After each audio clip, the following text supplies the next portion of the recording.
Welcome to It's Your Life with host Joyce Wheeler, who will empower you to live a happy, healthy, natural life.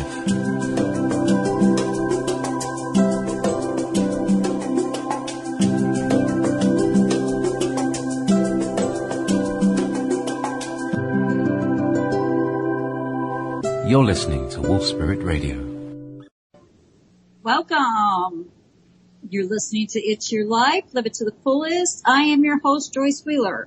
Today is Friday, June 17th, 2016. You're listening to Haggy Shack Radio and Wolf Spirit Radio. Please remember that we're listener sponsored, so click that donate button and show us some love. Tonight I am here with Hannah Crum. She is the Kombucha Momma, founder of the Kombucha Camp Workshop, which evolved into KombuchaCamp.com when she partnered with husband Alex Ligori. Kombucha Camp's mission is changing the world one good at a time, which is accomplished through empowering others to safely brew kombucha at home, providing quality information, quality supplies, and quality support. Along with partner Alex Ligori, Hannah is also an industry journalist and master brewer, directly mentoring thousands of new and experienced kombucha brewers and providing consultation services for kombucha startups since 2007. Together, Hannah and Alex also co-founded Kombucha Brewers International in 2014 to support the commercial kombucha industry by promoting and protecting access to bottled kombucha around the world, where Hannah serves as president. Their 400-page full-color The Big Book of Kombucha from Stony Publishing debuted in March of 2016 and has already gained much acclaim. Hannah is also a leader and featured speaker in the real food movement, using the kombucha lifestyle as an introduction to other fermented foods, gut health, the human microbiome, bacteria, and more. Welcome to the show, Hannah. Thanks for having me, Joyce. I'm excited to be here. Well, thank you. I'm excited to have you here. So tell us a little bit about yourself. Where are you originally from? Where did you grow up? What was your family life like? Do you have any siblings? Yeah, absolutely. So I'm originally from the Midwest. I was born in Des Moines, Iowa, as were my siblings. We're three altogether. I'm the oldest of the three. And then when I was about 7 years old, we moved to Illinois, where I spent the majority of my adulthood until I moved to California in 2001. But, in Illinois, I lived in Chicago, the Chicago area suburbs. I always was grateful to grow up in the Midwest. I have fond memories of the humidity, the lightning bugs, and frozen nose hairs in the winter, but I'm super grateful to have escaped to the California sunshine here in the rest of my life. But I went to University of Illinois, Champaign-Urbana, and I majored in Mandarin Chinese and Spanish. So I have 2 bachelor's degrees. They don't equal a master's, but I was fortunate to receive a fellowship to travel and study in Taiwan, where I really was able to learn the language. It's a tough language to learn, and even after studying it for 2 years with a class every single day in college for 2 years in a row, when I landed, I could barely make a sentence. And of course, once the first day we land late at night. I had met someone on the plane, so we went to, just a small town in Taiwan to get some street food late at night, something you can't even really do conveniently here in LA, maybe in New York or bigger cities, but we tend to close early here. So I'm standing in line with all these Chinese people, and I'm the only foreigner, and this giant cockroach flies on me, and I start freaking out. And I mean, you can just imagine the scene. I'm a fairly tall woman, and so to be screaming and hollering there in Taiwan, not able to speak a word, it was very entertaining, but it was a wonderful experience. The funny thing is, I didn't learn about kombucha until after I had been in Asia. So, of course, there's part of me that wishes I knew about it beforehand, so I could have endeavored to learn more about it when I was there. But, I think my interest in Asian culture, from watching movies, from living in Taiwan, from, studying feng shui and Taoism and all these things, it's kind of interesting that this Asian originated beverage came into my life as it did. So, who knows, right? The universe provides. That's right. So what kind of What did your parents do for a living? What kind of upbringing did you have? My parents my dad was blue collar, so he did, heating, ventilation, air conditioning, but they were also entrepreneurs. And my mother primarily did support jobs, working in customer service. She also helped my dad in the business before they separated and she moved back to California. But I think that's part of where my entrepreneurial spirit came from, is seeing my parents living their own life, making their own business, doing it their own way, and got a lot of good life lessons out of observing them and how they work together. So did they have any interest in your interest in the Asian culture? Well, actually, it was because we used to rent foreign films all the time. My dad is always eschewed mainstream, and we didn't have a TV when I was growing up. I didn't have a TV until I was about 10 years old.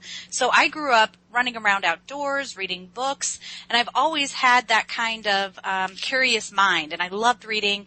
I wish I had more time to do it these days, but suffice to say, it definitely implanted a love of nature as well as a love of reading at a young age. And then because we didn't watch the standard mainstream television shows, and when videos came out, I know I'm dating myself here, we got a video subscription, and we would just rent videos, and foreign films was at the top of the list, along with kind of art films, avant-garde films. So I got quite an interesting cultural experience. And I think really it was watching these, rebellious women, Gong Li, all these Gong Li movies. She's like this rebellious female woman who's standing up, but also the rich colors of their clothing, the sounds of their language, the Beijing opera. I love the sounds of Jingju. It just has this, very specific sound to it. And I think I just kind of fell in love with Asian culture through that. And so it was really interesting to then go to Asia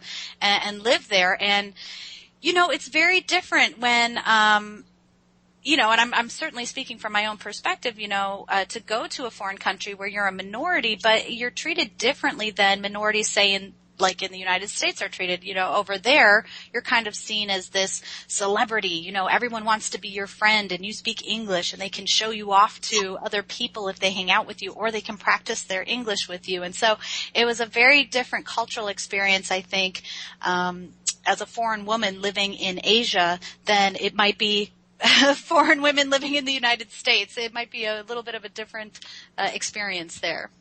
Right. Being born and raised in Chicago myself, I'm actually curious as to where in Illinois you live. Skokie, yeah. So I went to school in Niles North, north suburbs, and I love being so close to the city. When you're a kid, you're like, oh man, school, suburbs, this sucks. I want to go to the city. I want to hang out in the city. And that was fun, and we had access to do that because we could just take the train anytime.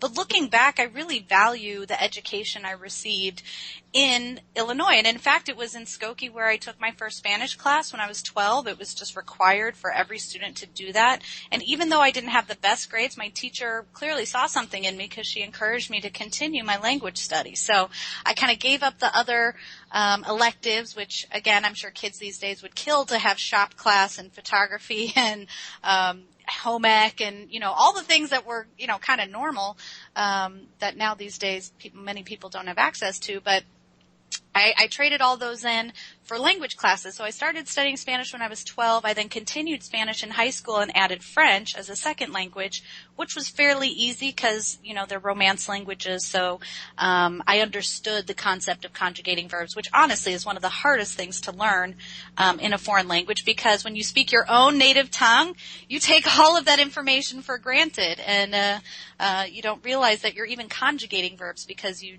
just do it automatically.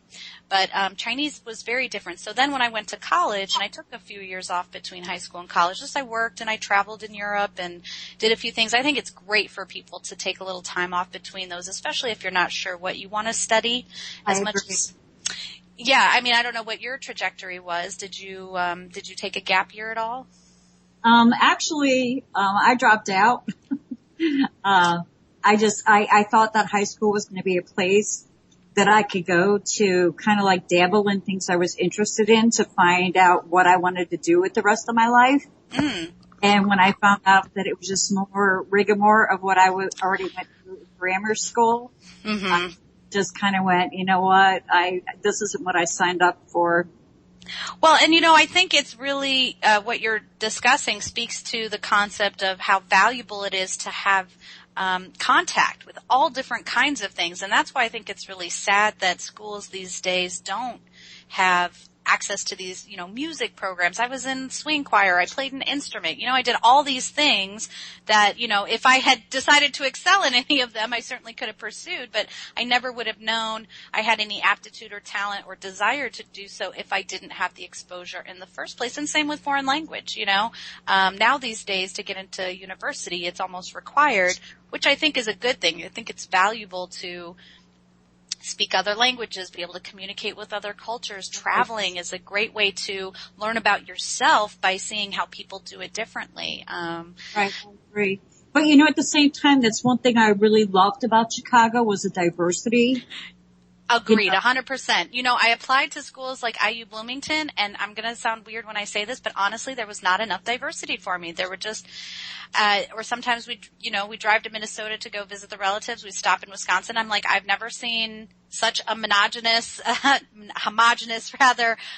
culture. I'm used to there being diversity, and it was really great in Skokie. We had people from all different ethnicities and backgrounds and languages, and we all played together and grew up together, and there really was it wasn't a big deal. I mean, everyone had their cultural club, which was fun and cool to celebrate their cultures, but it was really wonderful growing up in that diversity.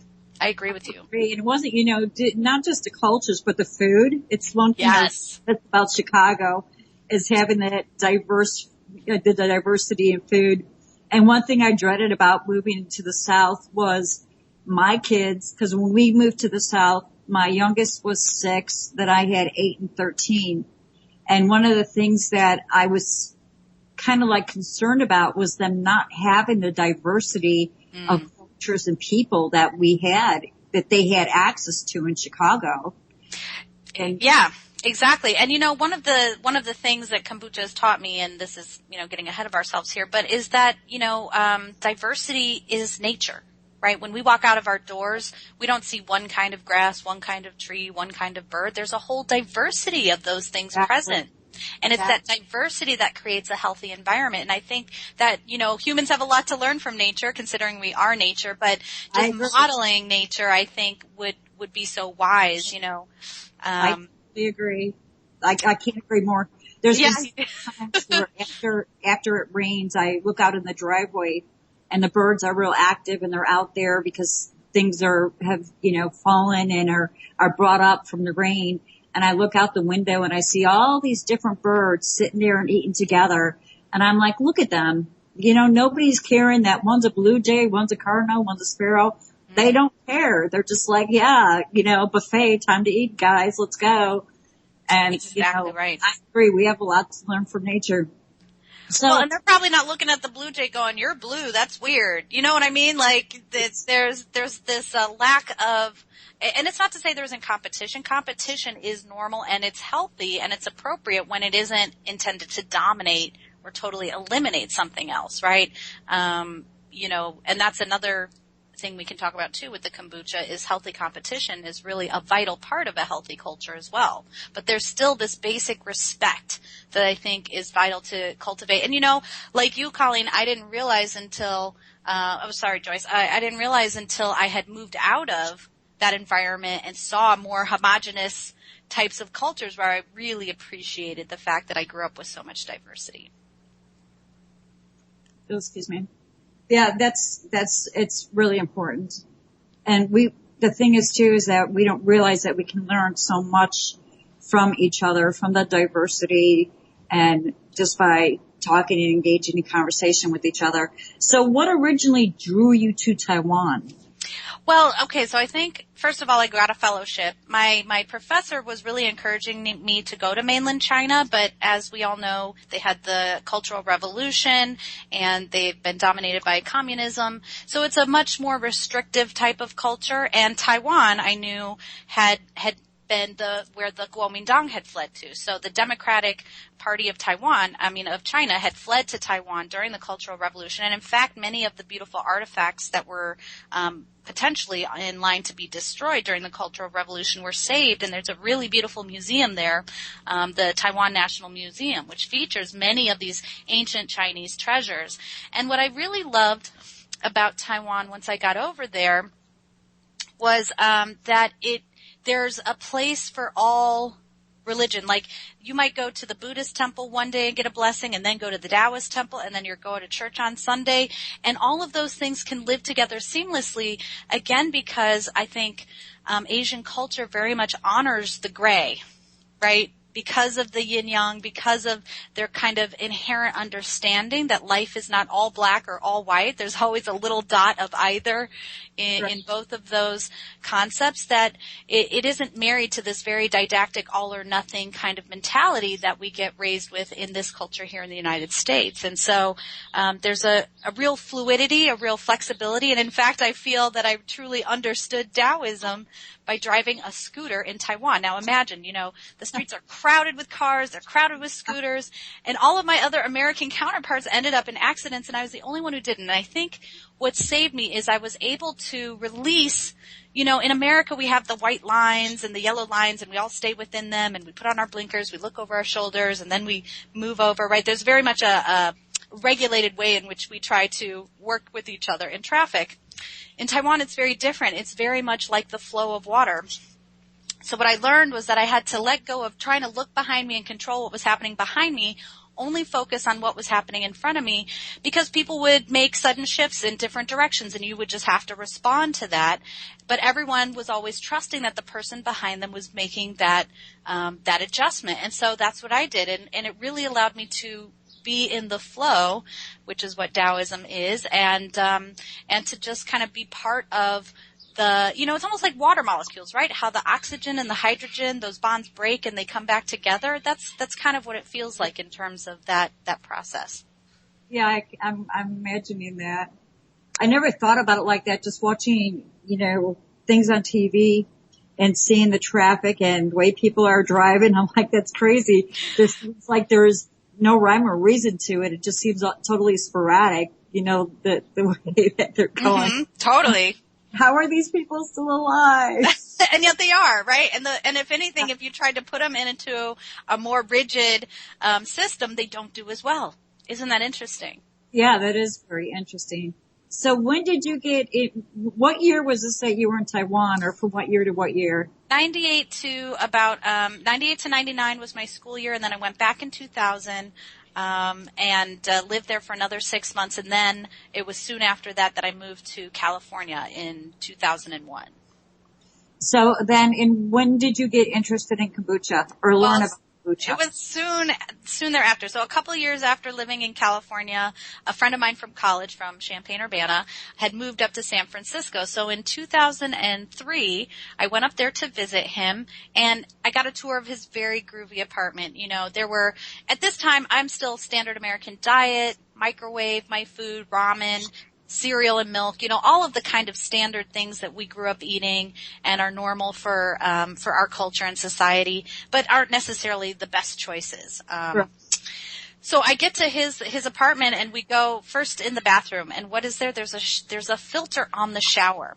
Now, of course, I knew about filtering my drinking water, and that of course makes sense. And then once I saw that filter, I was like, oh my gosh, right, get the chlorine off of my skin, then my skin won't be dried out, it won't have that weird scratchy feeling. And so I was inspired to, now I have a whole house filter with a fluoride filter for my drinking water, so that inspired that change. We went into the kitchen, and in the kitchen was not the kombucha, but they had this other stuff called Sole, which is a pink Himalayan rock salt. I'd never seen this kind of salt before. I grew up with Morton's.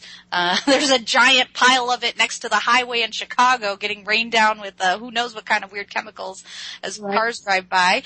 But this pink salt, I'd never seen pink salt. And then they were drinking salt water, which was just, the old line about salt, like salt's bad for you, the hypertension, the this and that. It was just like, whoa, and people are drinking this on purpose and it's good for you. And so it kind of opened me up to the concept of humans as batteries, right? We need a certain amount of minerals in our body and diets for our brains to even process correctly, because we're kind of an electrical impulse machine. And even then looking into, because I'm such a word nerd, right, the root word for salary comes from salt, because it was so valuable. People were paid in salt.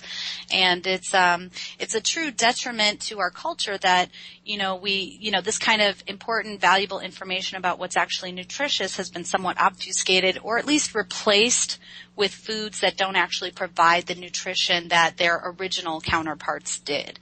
And then there was a table in a room with a box, and in the box there were jars. The jars were covered with cloths, and I go, that's the kombucha. I never heard of it. It's this weird word. It's floating in there. There's like dangly things. I have no idea what it is, but the word sticks in your mind because it's so intriguing. And we didn't even try it because it wasn't ready. It wasn't done brewing. But I got back to LA, and of course, I go to the Whole Foods, and lo and behold, there's an entire case of kombuchas there. So I grab one off the shelf, ginger ale, I crack it open in the store, and I have my first sip. And you know how memory loves to embellish, and in the book I call this Kombucha Kismet. Basically, the clouds opened up, the lights shone down, the angels were singing, and literally every nerve ending in my body was electrified, because you can taste the life in this beverage. It's living organisms, the enzymes, the healthy organic acids. And it's a little tangy. Like, I don't know if you remember the first time you tried kombucha, Joyce, but there's that there's like this little electricity or a little punch, that goes through your system, especially if you're not accustomed to it. And that I really enjoyed that little jolt of electricity I got from it. What did you think of kombucha when you tried it for the first time? Actually, searching my mind as you're reminiscing about your experience with it. And I'm going, wow, I really can't remember the first time I tried it. I'm trying to think if it was at the farmer's market or if I had actually bought some at a health store. I do remember that, it wasn't anything that I thought it was like, that I felt was like, oh, this is so good. I want some more. I did on one hand. The other hand, I tell people all the time, it's either you like it or you don't. Mm-hmm. When you taste the kombucha, I had some neighbors over the other night, and they never had any. And I said, well, here, taste some of it. And they both tasted it, and the one of them made this horrible face. That's kombucha face, totally. A lot of people make that face. They go, ooh, and it all pinches up. But I knew I knew that it was loaded with a lot of good stuff, and therefore, my body craved it. Exactly right. And I think a lot of people, even if that first sip is not good, their body ends up craving it. Colleen says she loves the tart tang of kombucha. It's good stuff. And that's what this was. This was like a little punch in the face. Now, here's the reality. I was the girl sneaking the pickle juice out of the pickle jar. My mom was yelling at me for doing it, but man, that salty, sour, and it wasn't even like traditionally fermented pickle, so it wasn't like super great for me, but I love that flavor, and I love that salt, and maybe my body was craving the salt, but, it was so delicious to me, and it was reminiscent of that. It was like drinking pickle juice, which was something I really enjoyed as a kid. So for me, it was just like, yes, this is amazing. But, it was still $5 a bottle at that time, and, my thirst outgrew my budget, but I had seen that box of mysterious jars, and I'm like, what the heck? I can give this a try. How hard can it be? So, again, this coming from someone who doesn't really cook their food, using a microwave and things like that. So for me to kind of make this decision was a little outside my comfort zone, but, I did. I went to the library. I checked out every book on kombucha I could find. I read all the books. I sourced a culture locally. LA is a very big city, and is actually the birthplace of commercially bottled kombucha. And I started making my own. And I can tell you those first few batches probably were not the most amazing tasting, and it's definitely an art and a craft, but over time I really fell in love with the process. And it was in 2004, so the next year I was taking an Artist Way workshop. And are you familiar with the Artist Way? Do you know that at all?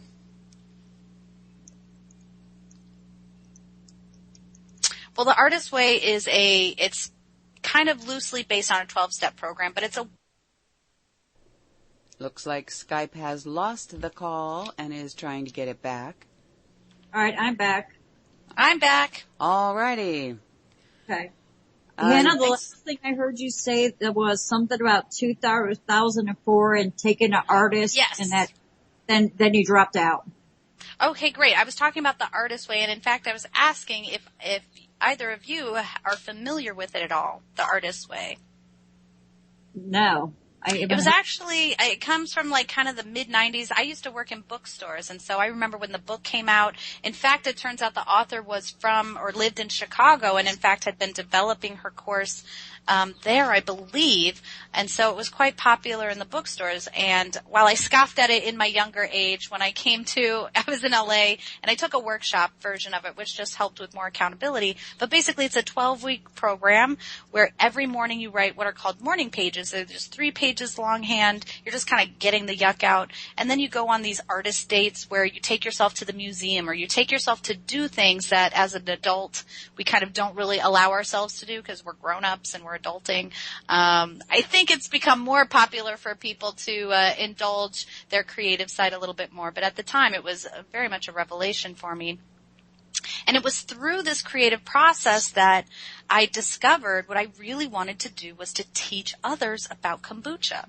Now, I was living in LA at the time, and I was like many Angelinos. As a child in the Midwest, I had done some community theater and taken some theater classes. And so in LA, I was exploring the big question, what if I had attempted to pursue this, what would happen? So I had various and sundry, jobs that were supporting that. And it's kind of interesting. The very last acting class I was in, we were able to do workshops or like do little scenes. And so the scene that I put up was me teaching kombucha. It's just kind of funny how naturally I evolved and it kind of passed the baton for me. And that was a real revelation. And that's when I started Kombucha Camp. So this was a little workshop in my home in California, in Los Angeles, my tiny little guest house. I'd invite people over. I'd teach them all about the process, introduce them to the culture, sample the brews, and just really enjoyed educating people. Now my husband, who's also my partner and co-author, at the time, he was like, what are you teaching people? This stuff is so easy. All you do is you make tea. What's so hard about this? And I was like, I hear you, but what's really daunting and scary for people is this culture. It's unfamiliar. People are concerned. Is it safe? And things like that. And so that was really, more than anything, what I was doing was just allaying people's fears and bridging that gap, right?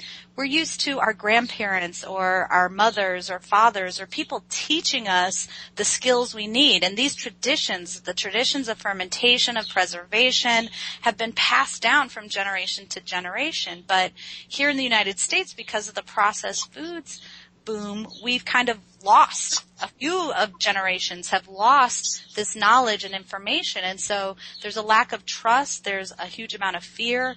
And so I was, not on purpose, but picking up that torch and carrying that forward. I think it's more than just a few generations who have lost that touch. And Colleen made a comment when you were talking about the SCABI. She was like, OMG, the blob. Totally, the blob, the alien. I mean, there's so many names for it. Mushroom, things like that. My only concern was to keep everything clean so I didn't ruin the batch. That was my biggest concern, was hearing about all the first-time brewers who ended up with bacteria, bad bacteria, in their kombucha, and they needed to get rid of it. But well, imagine this. I mean, when kombucha first came to the United States, and I don't have, hard evidence, but just from talking to people, it was kind of like a chain letter, or, you would get this letter with these instructions, you'd get this weird baggie of blobby weird stuff. You didn't even know what it was, and you followed these rules. And of course, again, there wasn't a lot of information, and so what the heck are you eating? What are you consuming? Is this dangerous or not? But, a lot of people went on faith back then, and thankfully they did, because I'm sure they turned out okay. The reality of kombucha is that it's incredibly safe to make at home. In fact, it's probably safer than making chicken or other types of food at home. And the reason for that is the low pH, So the pH of kombucha is typically a 2.5 to 3.5. It's very acidic. And, many people would worry, oh, well, I'm not supposed to consume acidic foods because that'll throw off the homeostasis in my body. The reality is that unlike other acidic foods, such as the acid in a soda, these are healthy organic acids that put nutrition back into the body. So very similar to citrus juice, grapefruit juice, things like that, where they have that sour pH. When they get into the body, they're actually alkalizing because they're putting minerals back in, not taking them out. Now that's interesting to know because that's something I didn't know. And at one point, my acidity level, I was at 5.0. And I thought it was because I was drinking a lot of kombucha at the time, so I gave it up. So I did not know that it was like, say, a lemon is the same way. It's acidic, but once it gets into your system, it's alkaline. Let me ask you about this. Before we start really going into kombucha, let's talk about the history of kombucha. Where did it actually start? Well, and that's a fantastic question. We did a lot of research for the book, and the reality is, and part of why I started my website was I would go online, I'd research kombucha, but all the information would tell the same story without providing a reference, and that drove me crazy because I'm like, but where's the original source that says this is accurate? And of course, our best guess is that it came from Asia, being that it's a tea-based ferment. Tea, of course, the Chinese discovered thousands of years ago. They've been consuming it for thousands of years. And fermentation is an ancient practice. And, of course, we know Asians have been fermenting just like other humans have since time immemorial. So it really stands to reason that it comes from somewhere in Asia. But does it come from China? Does it come from Japan? Does it come from Korea? There are several different legends and stories about it. For instance, one story says that it comes from 212 BC when the Qin Shi Huangdi, that was the emperor who united China in the first place, he drank something called lingzhi that was a tea of immortality. Well, if you look up lingzhi, it actually refers to reishi mushrooms. Now, here's the confusing part. Kombucha has been called mushroom tea. And the reason it was called a mushroom is just very much like a kefir grain. Doesn't actually look like a grain. It's more crystal if it's a water kefir, or it looks like cauliflower if it's a milk kefir. It's just a term of convenience based on what, ancient people might have thought it looked like, not understanding that there were microbes. So the SCOBY itself can sometimes look like a smooth mushroom cap. So it's often been called mushroom tea.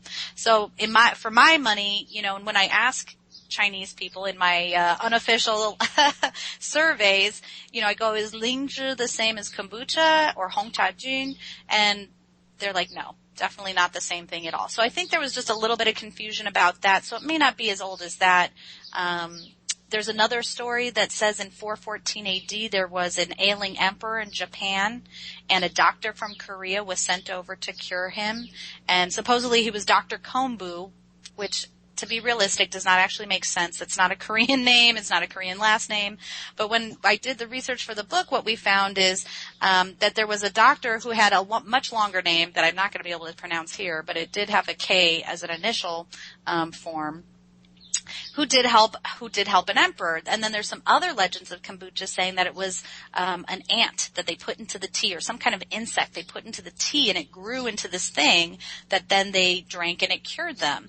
The interesting thing about that story is that one of the theories that came out of the turn of the century, the 20th century in Russia, was that the bacteria was carried on the legs of insects. And as they landed in a sweet tea substrate, maybe somebody, as we imagine it, someone left it out on their windowsill, they forgot about it, a bug got into it, but the bacteria and the wild yeast present ended up creating a SCOBY. And it used to be humans relied a lot more on trusting their instincts. Someone tasted it, recognized the vitality of what they were drinking, and then cultivated it from there. The reality is we may never know where it came from, but definitely there was no Dr. Kombu. Now, where does the name come from? And pardon me if I'm just talking ad infinitum here. Kombu is a type of brown seaweed from Japan, and they drink a kombucha, which is the seaweed in hot water, and it's a seaweed tea, basically. Well, the strands of yeast that hang off of the culture are also brown. So were they like the misnomer of mushroom, giving it a misnomer of kombu, and yet the name has stuck, kombucha. So this also speaks to the history we have where the Russians claim they learned about it first from the Japanese during the Sino-Japanese War, which was in the late 1800s. Now, part of that war was fought in China and Russia, as well as on the Shandong Peninsula, which is just to the north of where Korea is. So it's kind of this interesting confluence of all of those areas coming together. And, who knows if that was the exact origins or not, but the Russians definitely credit it as coming from Asia, even though it has had a really long history in their traditional beverages since the early 1900s. Now, what about India?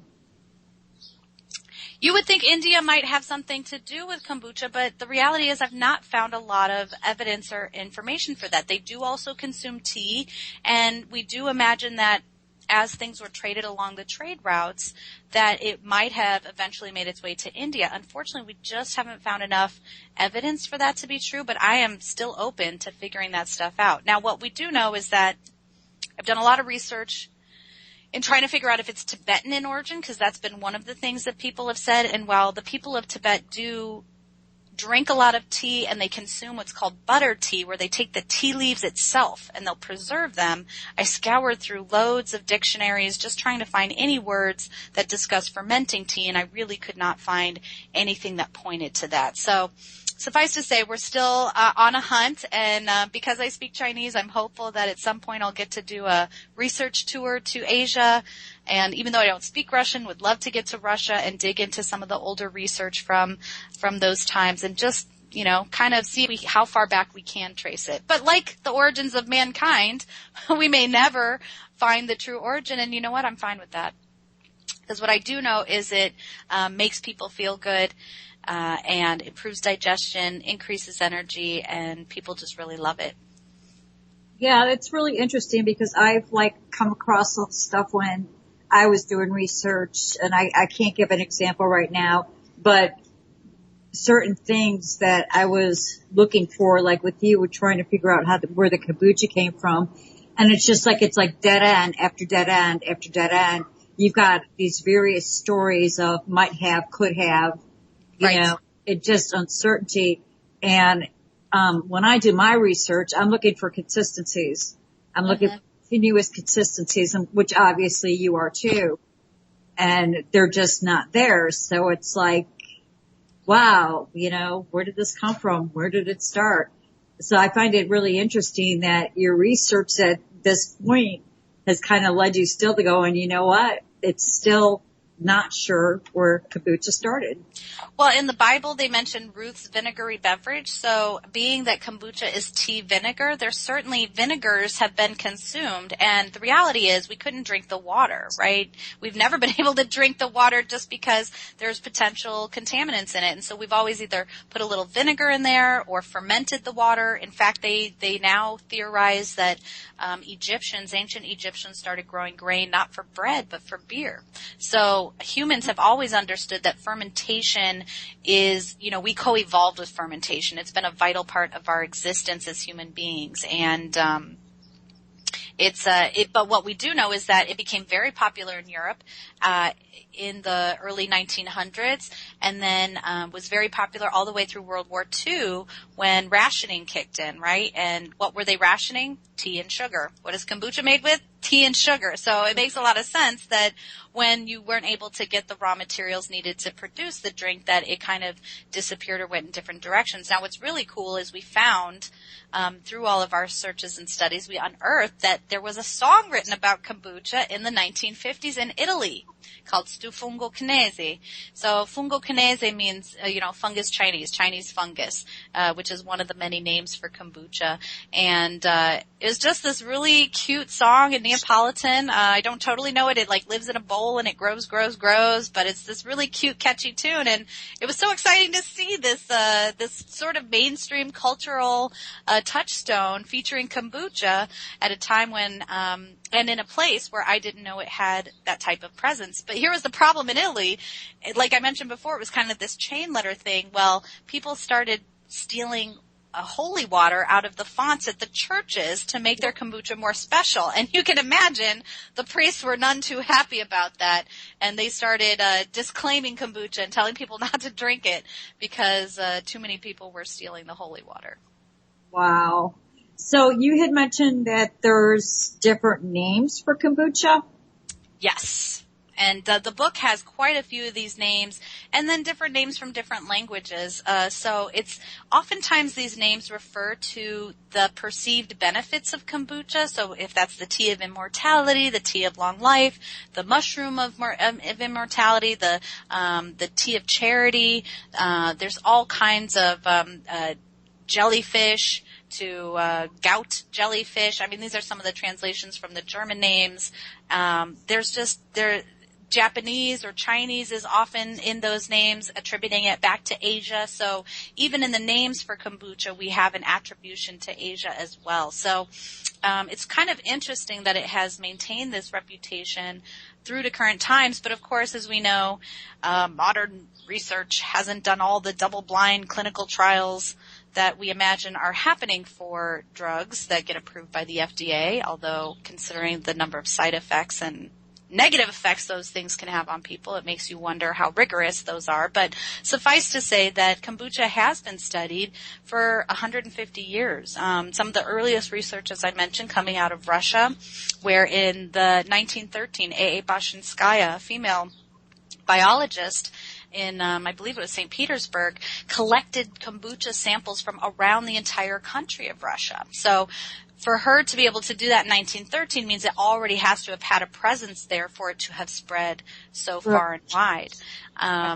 People have reported since those times helping with diabetes, with arteriosclerosis, with lowering blood pressure, cholesterol, all kinds of things. So it's had a long reputation of being a folk remedy, and in fact it used to be sold in Germany in apothecaries, and the former First Lady of Germany, Veronica Carstens, she advocated the use of kombucha along with other herbal remedies.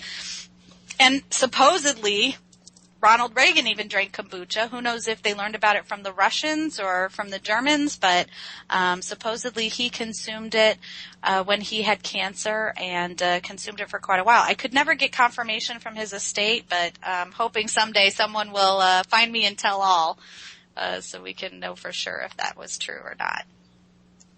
Somebody's asking if you're taking questions. Sure. Let me see what their question is. Do you want to, while Matt is typing out the question, do you want to let people know where they can go to visit your website? Absolutely. So, Kombucha Camp, that's camp with a K because I'm cute and clever like that. KombuchaCamp.com. We also have a YouTube channel with videos, our Facebook page, everywhere on the internet you can find us there. And then our store, which is store.kombuchacamp.com, is going to have quality supplies, quality information, and quality support for those looking to get into it themselves. We're bacteria farmers, certainly a title I never expected to have growing up. But not only do we cultivate kombucha cultures, we also have Jun, which is a cousin of kombucha, so to speak. It's a raw honey green tea ferment. We also have milk kefir and water kefir grains as well. So for folks looking for living cultures, we have all of those there. But if you want to learn how to make kombucha, and maybe a friend gave you a culture, you can always check out kombuchacamp.com/kombucha recipe. You can download our free recipe. It has a brewing log, which is also found in the book, as well as an email a day for 5 days, just kind of sharing with you some of the information about kombucha, so you get a nice base of knowledge that way as well. So let me ask you this. Now, I know, depending upon the flavor, it depends upon how long you want to do your first brew, and there's 2 brews. So my first brew I do for 11 days. How long do you do your first brew? My primary fermentation, so I do larger size batches. I'm probably doing a 2-gallon batch at a time. I typically leave those 10 to 14 days just depending on the conditions. Like if it's warm out, it goes faster. If it's cold out, it might take a little longer. We do use heaters on them in the winter just to keep them in that ideal range of 75 to 85, with 80 being our sweet spot. But in the winter, even with the heaters, sometimes they're a little slower just because their nature and they're tied to those cycles as well. And then when that primary fermentation is done, it has a nice tanginess to it, but honestly ours is a little sweet when it goes in the bottle, and the reason for that is we'll flavor it with fruit in the secondary fermentation. After a couple of days with the fruit or herbs or whatever we put in there, we'll strain that off, and then we put it into our bottles. So what that means, having a little bit extra sweetness to the kombucha when we bottle it, means that it'll build better carbonation in the bottle. And then also remember, when wine goes into the bottle, it's grape juice, right? It's really sweet. And it's that process of working with the yeast and bacteria in those anaerobic conditions that yield a different type of flavor. And that's true of our kombucha. So what happens is instead of getting too vinegary in the bottle, it will dry up and it gets a nice roundness of flavor. And it gets like a sweet sour punch. So you'll get punched in the mouth with the sour, but then the sweet comes behind. It's kind of like eating a Sour Patch Kid, but it's good for you. It is like that. You know, I'm sitting here listening to you describe this kombucha, and I'm going, sounds like my kombucha. You know, Yeah. it's like it's sweet, but it's got that punch. Totally. You know? And that's what I like. And that's the teaspoon of sugar that helps the medicine go down, right?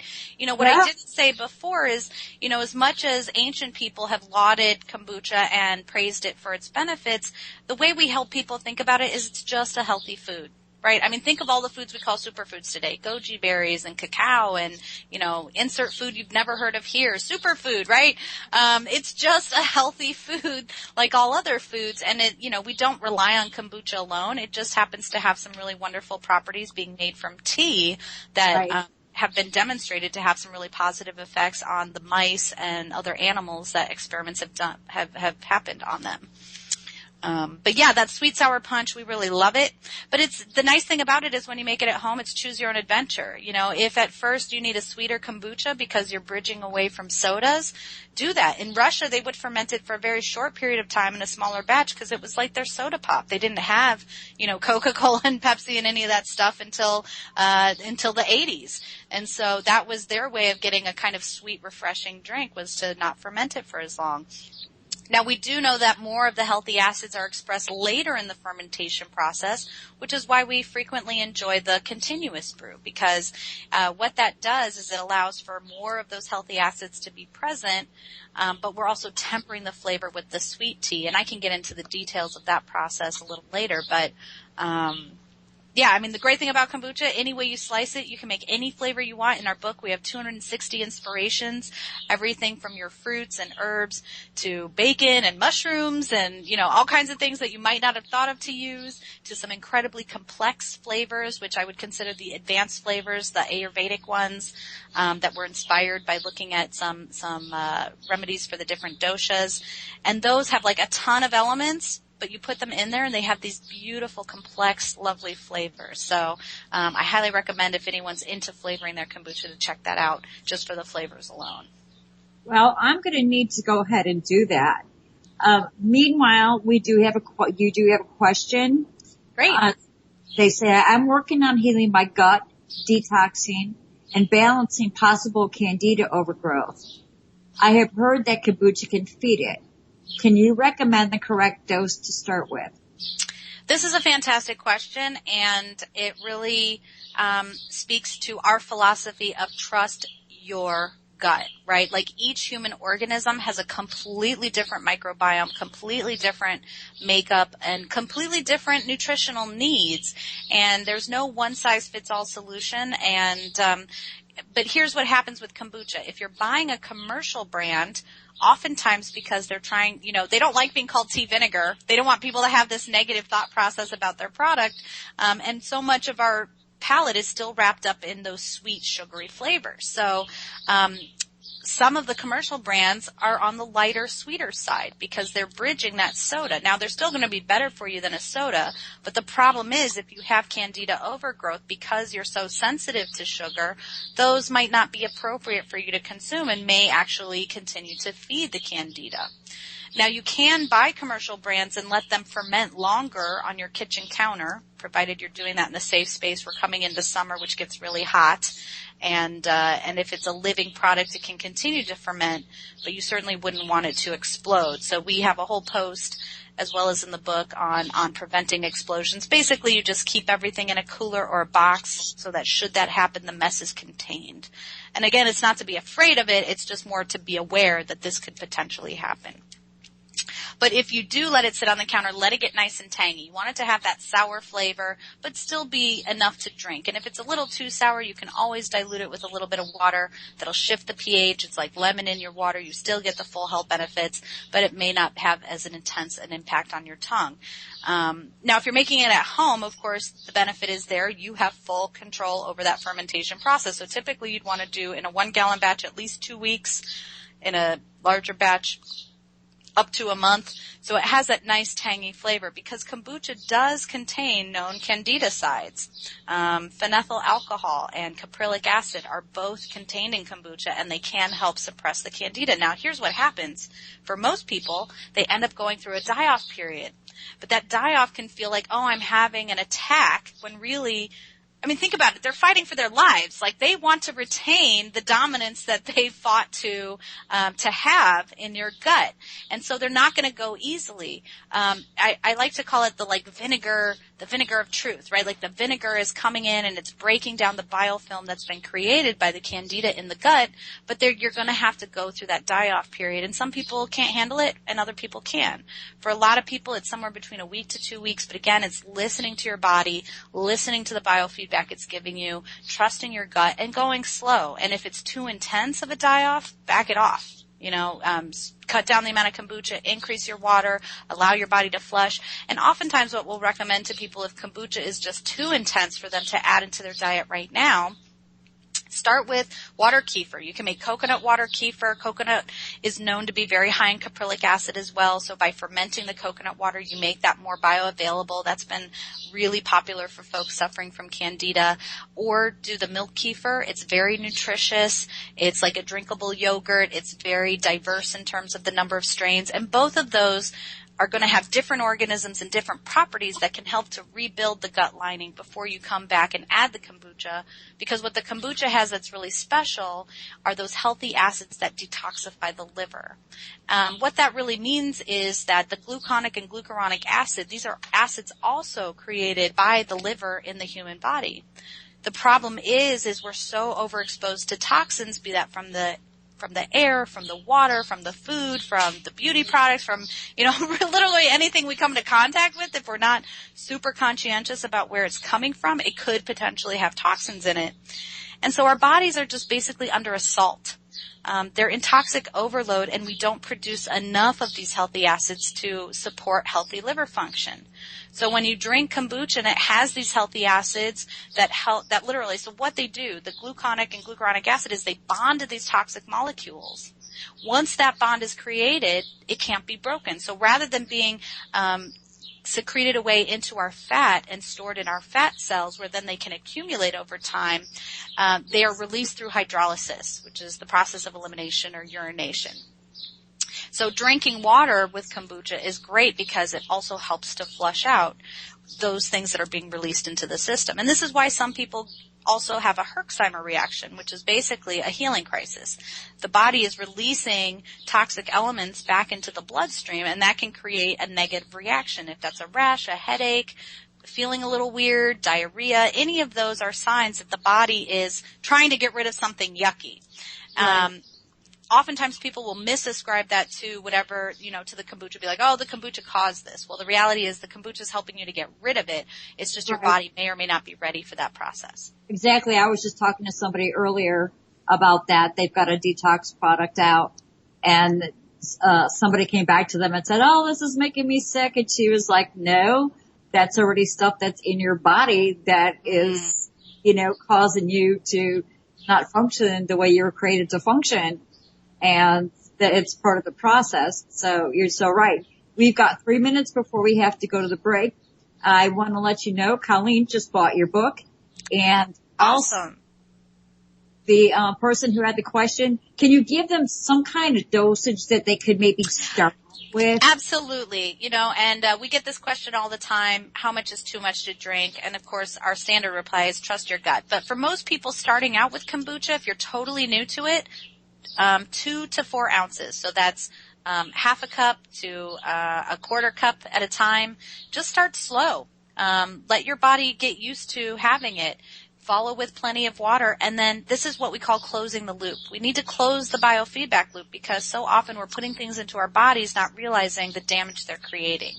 But when we start to pay attention to how our bodies feel after we consume foods, and that's why we recommend consuming kombucha on an empty stomach.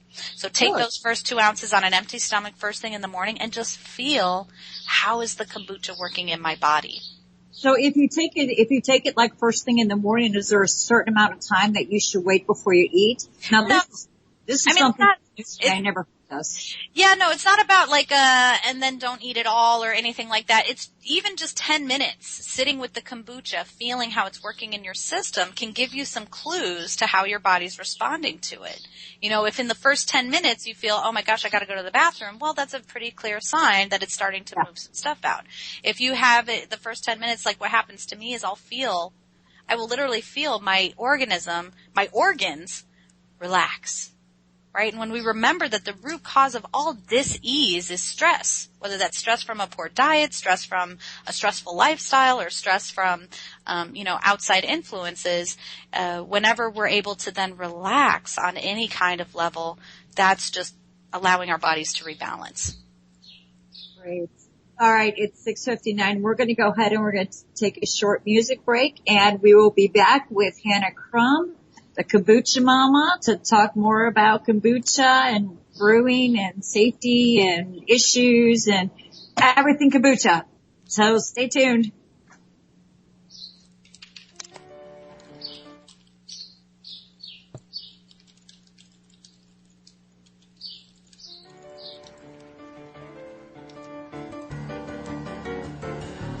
I want a mucha kombucha from you. A little favor I ask you to do. It's a magical potion that gets your devotion. Let me mucha kombucha from you. I want a mucha kombucha from you. Such an exotic, mysterious brew. I don't care what they think, it's a cool thing to drink. Let me mucha kombucha from you.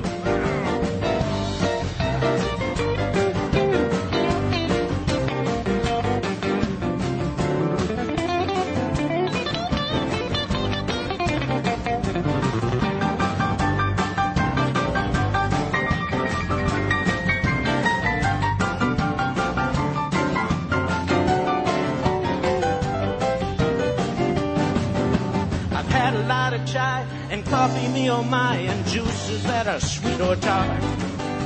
And every time I see ya, I don't want sangria. Kombucha is the key to your heart. Woo! I want a mucha kombucha from you, and then I'll sip it the whole day through. And I know I can't lose, 'cause it fights the blues. Let me mucha kombucha from you.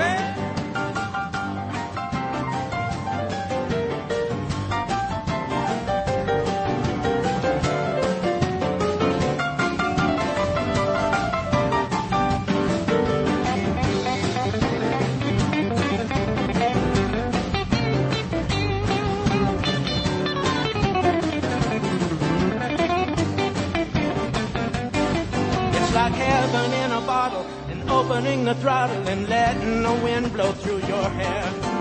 It tastes kind of funny, but every day is sunny if you and kombucha are there. Woo! I want a bunch of kombucha from you, and then I'll sip it the whole day through. And then I know I can't lose, 'cause it fights the blues. Let me mucha kombucha from you. Let me mucha kombucha for you.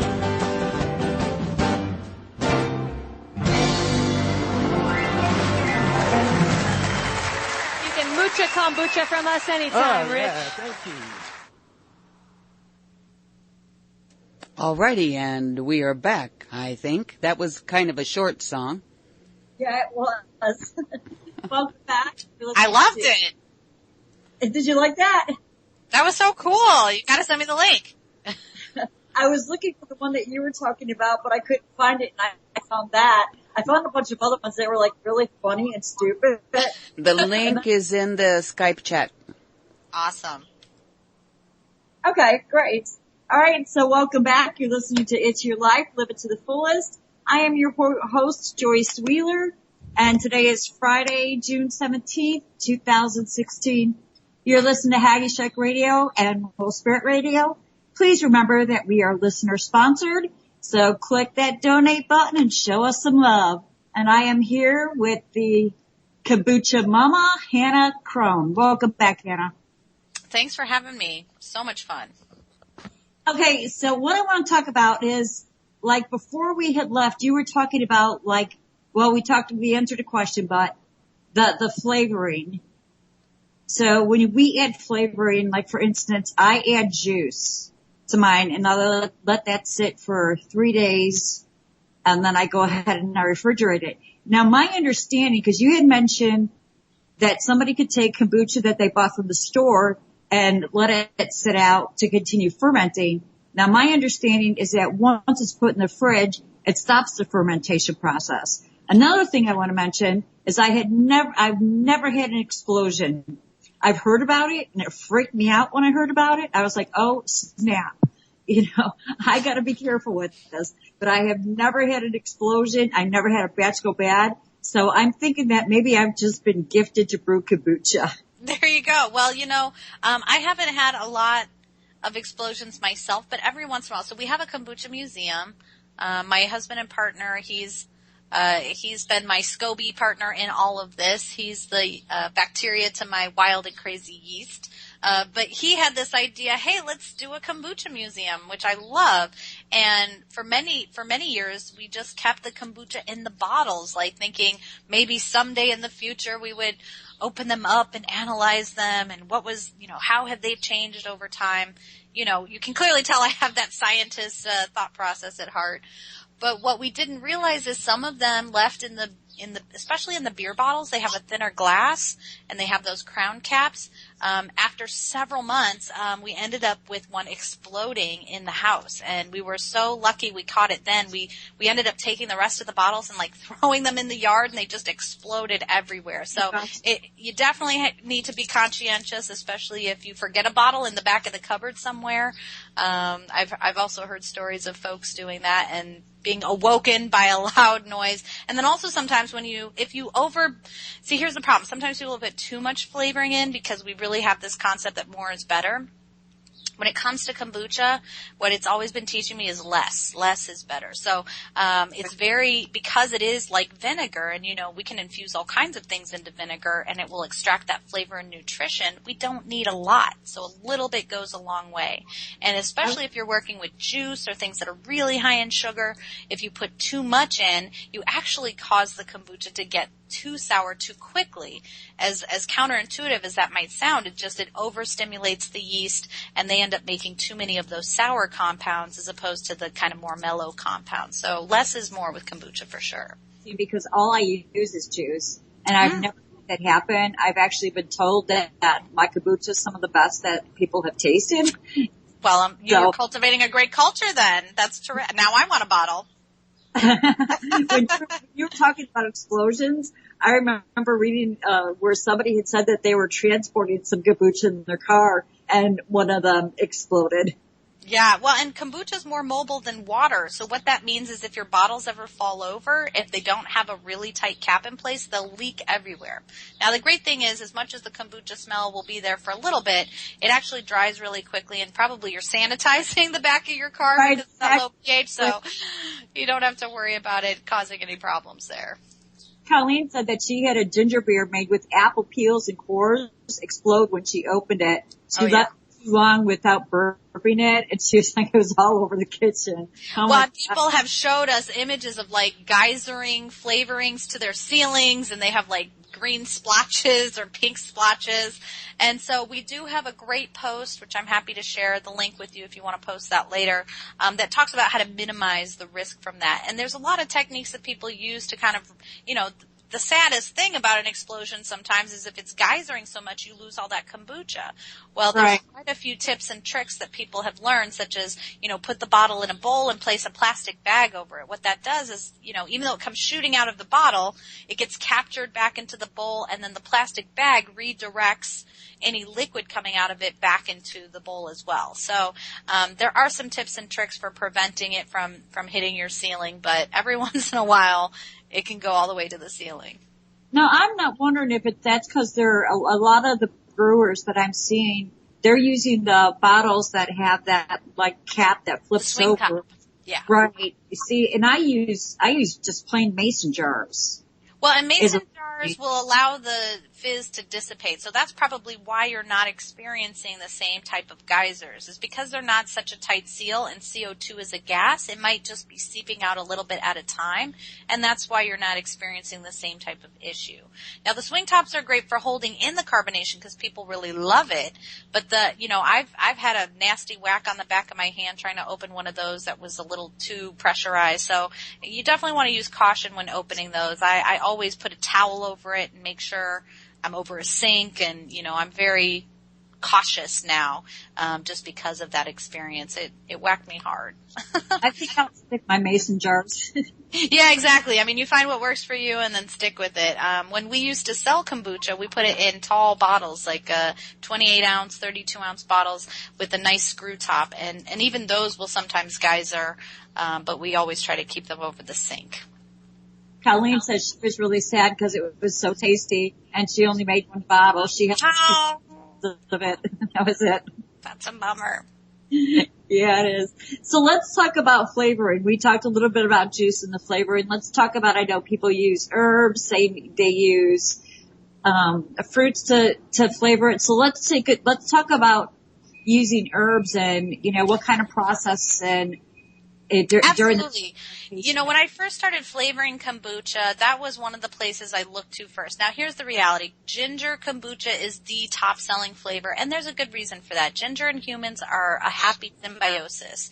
It helps with digestion, it's anti-inflammatory, and it just tastes good, right? So most of us really love that feeling we get from consuming ginger. And as kids, I remember being given ginger ale when I had an upset tummy. Of course, in a soda format, it's not nearly as good for you as it was in a ginger beer format or in a, you know, ginger kombucha format.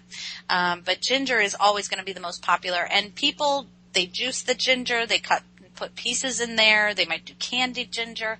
I've always found that just using a few fresh slices gives it the best flavor. And then we have a dried ginger that people really like because it's super easy to use as well, and it doesn't overwhelm you with the intensity of flavor. So as a rule of thumb, the smaller the surface area, the less of it you need to use, because the more quickly it's utilized by the microorganisms. So for instance, if I were to use apple pieces, which I do, I make an apple pie flavor with apple, cinnamon, and chai spice.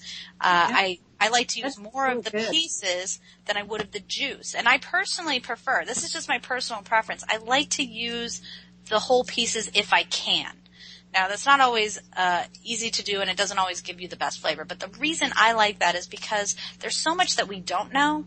You know, sure, we know there's vitamin A in a carrot, but what else is in the carrot that either it co-works with the vitamin A or, you know, all the things that we don't know, right? As much as we think we know, there's so much more we actually don't have any concept of at all. So I've always been a fan of whole pieces of fruit, because what else are we extracting from it? And I don't mean whole like the entire apple put in there. Like chop it into pieces so it's got a nice small surface area, but I prefer the pieces rather than the juice. Now, the juice is going to be easier to source and get at a store, and certainly many people use the juice, and that works great. So you're always working with what works best for you.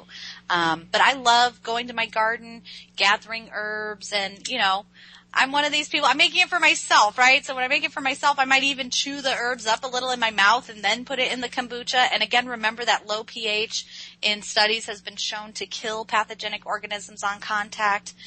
You probably should disinfect your cutting boards with a little bit of kombucha vinegar and or spray it on your chicken. You'd probably have a safer cooking experience that way, just because that low pH is so antimicrobial. Okay, so let me ask you this. Like size-wise, say somebody's brewing just a quart of kombucha. How much herbs or fruit should they add to that? I mean, 10% is our common cutoff. So, I mean, what does that mean in terms of a quart? Maybe it's like, or what I call a single layer. So whatever the diameter is of the bottom of your vessel, just kind of putting a single layer at the bottom usually is more than enough flavoring to infuse into your brew. And of course, because you're going to continue to make it, some batches will be better than others. Keeping a log of what you're doing will allow you to create ideal combinations that then you can try to recreate in the future. So here's the thing, you'll always tell yourself, oh, I'll remember what I did. But then a few days later when you come back to it and you're like, this is the best kombucha ever, what did I do? You probably won't remember. So if you really love playing with the flavors, definitely get yourself a little journal and take notes, because that will help you recreate those favorite flavors in the future. Okay, so when you're talking about layering, so like you were talking about doing apples, cinnamon, and what was the other one you mentioned? Chai spice, yeah, that's for the apple pie flavor. So would you do like a layer of apples, a layer of chai spice, and a layer of cinnamon? That would or probably just be too much. So with fruit, you do a layer. With herbs and spices, you want to use a little less because, again, they can be really intense in flavor. Oftentimes, they have essential oils that also lend a flavor to the brew. So you don't need as much of it because it's already got an intensity to it. Now, when I do my cinnamon, I like to do these cinnamon chips. They're larger. It's not as big as a cinnamon roll, like a cinnamon stick, but it's still in larger pieces. You could also do powdered cinnamon if you prefer. And then with the chai spice, it's going to have a little ginger, a little orange peel, a little clove and nutmeg and star anise. And so, you just want to be careful working with very aromatic herbs, because if you put too much in, it will overpower the brew, and then it might not be as palatable as you were hoping. But experimentation is the best way to go. Right. So now you're talking about using a powder. So if somebody say to use the cinnamon powder versus the cinnamon stick, and let's talk about that. Let's, go back to our quart jar. How much cinnamon would they use if they were using the powder? How much would they use if they were using sticks? I mean, I would probably go 1/8 of a teaspoon for cinnamon powder versus, maybe 1/4 of a stick. Right? So, because of that smaller surface area, we can get away with less in the powdered form versus in the stick form. Now, the book has measurements for 16-ounce bottles and for 1-gallon batches. So if you're someone who likes to scale and make larger batches, what you'll find though is it isn't equivalent. It's not like you multiply the number of or the amount of elements ingredients you would use for a 16-ounce bottle to get the 1-gallon size. You can actually pare it down because, again, less is more with kombucha, and so we don't necessarily want to just follow that recipe up. You certainly can to start, but you may find that you can get away with adding less flavoring, which just saves money and maybe produces a more balanced flavor than, overwhelming it with too much flavor. Okay, and if somebody wants to get the book, where can they get that book at? Amazon.com, your favorite independent bookstore. Those are the two best places. You can also get it at store.kombuchacamp.com, and it's discounted in many of our packages and things like that. So it's check it out on Amazon. It's got over 130 reviews. We're super proud of that. It's been a #1 bestseller in some of those great categories, coffee and tea and whatnot. So we're really proud of how well it's doing there. Okay, excellent. All right, so I'm looking for the link in the various links you gave me. Oh, you've got so if people want to get in touch with you, say on Facebook or just like your page, where should they go? Yeah, so you can always drop an email to customerservice@kombuchacamp.com. That's camp with a K. We literally answer every single email we receive. So whether you're our client or not, our dedication has always been first and foremost to education and empowerment. And so, no question is too small or too basic. We're always happy to help point you in the right direction. Now, those of you who like doing research, come to our website. We have a search bar. You can type in some keywords, Gobi Hotel, pH, different things, and various articles will come up. We have some really great flavoring recipes on the website as well, many of which made their way into the book. But there's far more in the book than there are on the website. But there's some on the website that aren't in the book either. So it's really a fun site to tool around on and find all kinds of information about kombucha. And in another month or so, we'll be ready to launch our kombucha research paper portal. So we have gathered a database of almost 200 research papers on kombucha from around the world. There's just a little sliver of that is in the book, in the appendix. There's a health like a symptom-specific section, but everything we present is all based on these research studies that have been done, whether they're on human cells or on mice or different animals. We present the findings there so that people can find it. And here's the reality. Anecdotally, experientially, people have been noticing that it helps with all these benefits. And, science and scientific inquiry is really looking at things that already exist and trying to explain it through the underlying mechanisms, right? By controlling the different variables. So the reality is kombucha already does these wonderful things, whether we have the research papers to support that or not.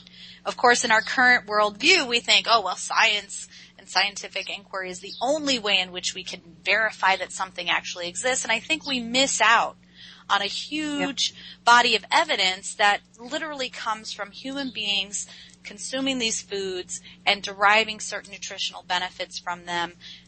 I mean, it's really basic, right? If you give a living organism what it needs in order to thrive, it will. It's pretty simple. Exactly.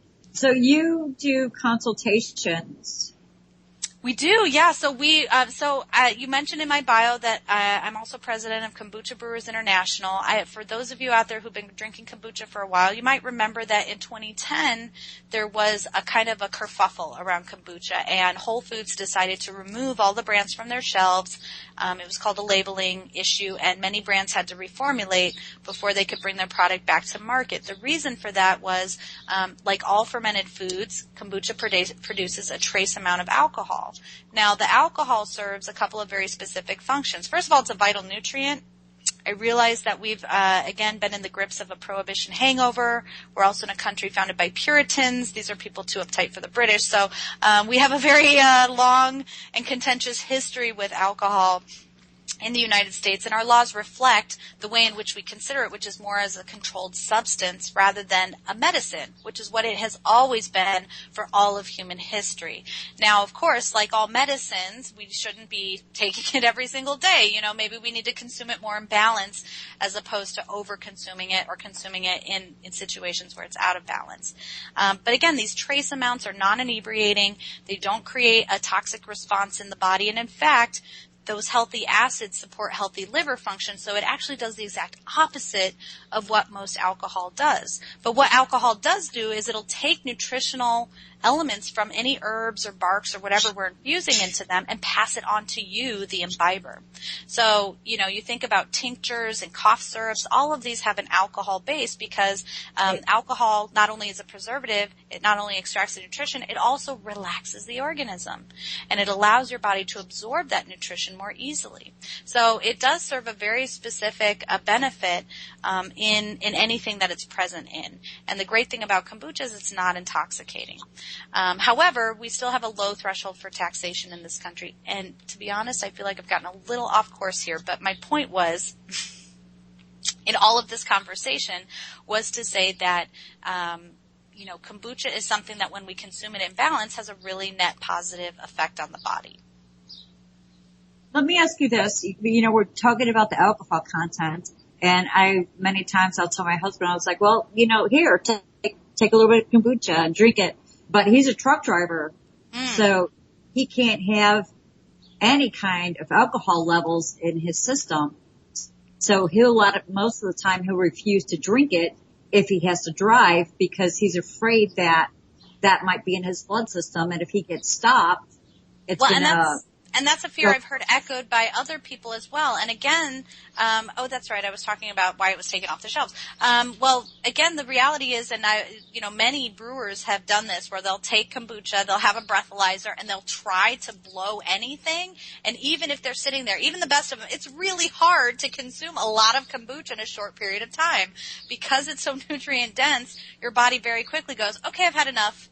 And so it's really difficult to consume enough to even register on a breathalyzer. So I totally understand that concern, and this is again where this confusion comes in for people because now we have over 21 kombuchas, which are kombuchas produced under a beer and wine license, even though they don't have high quantities of alcohol. It's more than the legal threshold for taxation, which is 0.5%. And so this again creates a lot of confusion.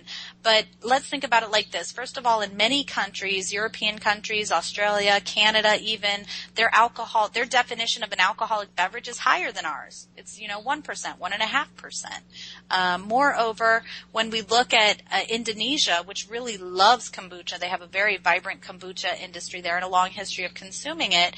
They're also a very Muslim country, and alcohol is considered haram or prohibited. Well, kombucha is considered halal or beneficial because it is not intoxicating. So again, even in many cultures where alcohol's taboo, kombucha is something that's accepted because it does not have those same negative effects associated with higher alcohol beverages. So this is part of why we formed the trade association, Kombucha Brewers International, is when this happened in 2010, we recognized that there wasn't any organization, any touch point for the industry that Whole Foods or anyone else could go to get real information on kombucha. It's hard to just take a brand's word for it. There's always a perception, well, the brand's going to say whatever they need in order to, protect themselves. But the reality is that this is true for kombucha and that this isn't actually an intoxicating product. And so by forming the trade association in 2014, my husband and I started that with 40 members, and we've grown to over 130 in just 2.5 years. I mean, imagine how much demand there is for this product. And the reason is it's coming at a time when people are incredibly toxic. I really feel like this is why kombucha is coming into popularity right now, is because people really need it. And we think of it as the 21st century yogurt. I mean, you guys probably remember yogurt used to be something that old people in the mountains of Europe ate, and they lived to 100 years old. And then it was something that those awesome hippies, gotta love the hippies, are doing on their countertops, and it's like kind of weird. And then it turns into this multi-billion-dollar industry. And again, with the intersection of all the research on the human microbiome and how vital it is that we understand we've been waging germ warfare, we've been killing off our immune systems unwittingly. People are hungry, they're thirsty, literally, for foods that help replenish their microbiome, that replenish their bacteria force field. So I really feel like kombucha is coming here now to serve a very specific purpose in our nutritional needs. Okay, so as far as your consultations go, that's what all this was about. Okay, the consultation, right. So this is about us working with the commercial industry. I've been a master brewer and have been consulting companies for many, many years, and it was through those relationships that people said, hey, you guys, why don't you do this? And we're like, oh, all right, we will. Because we love kombucha. We love people having access to kombucha. And so whether you're a startup who's new to kombucha and just trying to figure out what to do next, if you're someone who's already making kombucha but want to scale up into larger production, if you need cultures at wholesale, we have all of those resources in place. And the funny thing is, you'll go to my store, you'll see the commercial consultation there. You won't see any reviews for it. But the reality is we've helped so many people with their commercial process, and they're just mostly too shy to leave a review. But there are also brands out there that will happily tell you that their entire beverage is sourced they started with our cultures and they continue to propagate them moving forward. So we feel like we have a lot of little kombucha camp brands that are flourishing as their own ready-to-drink kombucha brands out in the world. And Hannah, you want to give your website again for the listening audience? Absolutely. KombuchaCamp.com. That's camp with a K. If you want to learn more about the trade association, that's kombuchabrewers.org.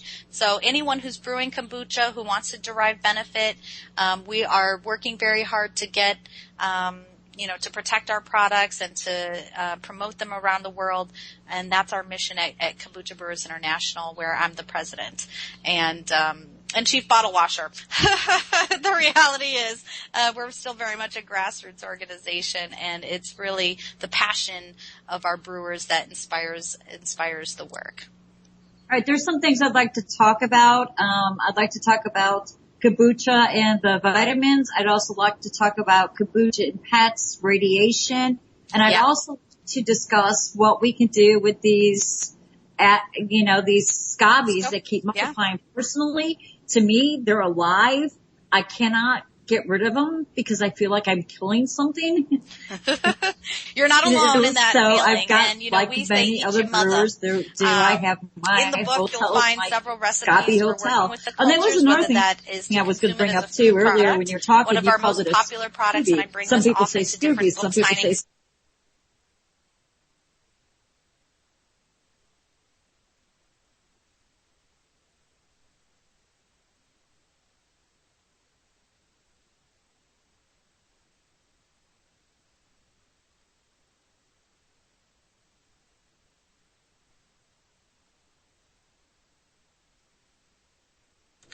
Well, I'm not sure if anybody's hearing me, but it seems we've got connection troubles again. So I'm just waiting for the server to come back up and for Skype to come back, because I sure don't want to have to reboot everything, because then we'll be down for about 10 minutes, because it takes a long time for my modem to boot back up. Normally I have to pull the battery out and unplug it and put the battery back in and start all over. And